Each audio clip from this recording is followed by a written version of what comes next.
So unfortunately, I wasn't able to see Isle of Dogs on its limited release premiere thanks to its distributor. So instead, I went to see Sherlock Gnomes. Ugh.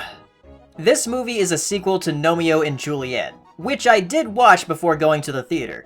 It wasn't anything outright terrible, but it wasn't really good either. And to be honest, Sherlock Gnomes is just about the same. I know there are going to be a lot of people trying to tear apart this movie, but there really isn't much there to be really mad about. Aside from this being the animated movie I saw for this week instead of Isle of Dogs.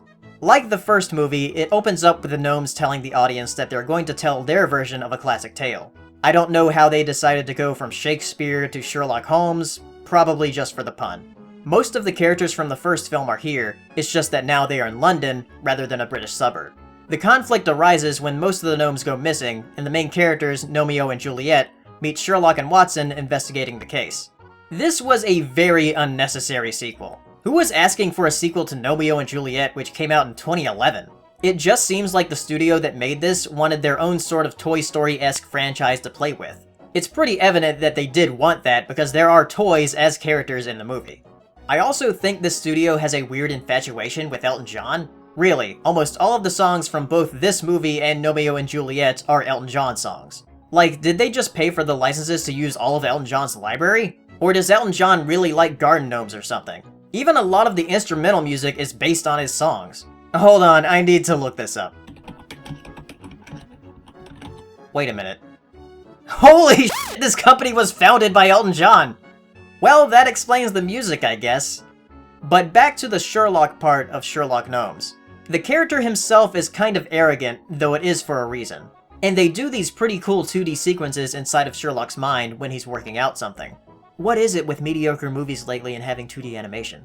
The case in the movie is pretty easy to follow, and I immediately knew the twist 10 minutes into the movie. Though they don't linger on that too long because there's another kind of expected twist.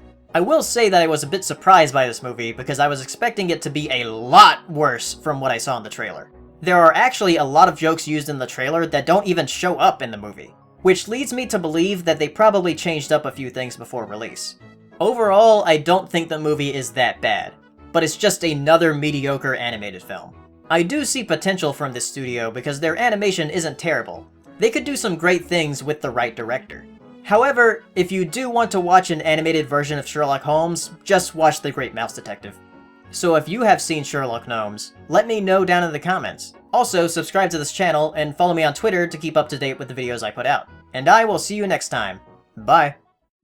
Thank you for watching this video, and a huge thank you to my patrons. Thank you so much. Your support means a whole lot to me. Of course, I couldn't see Isle of Dogs, so I had to see Sherlock Gnomes this week. But there will be some other videos between now and when I do see Isle of Dogs, so look forward to that. And again, thank you for your support. You guys keep me going, so thank you.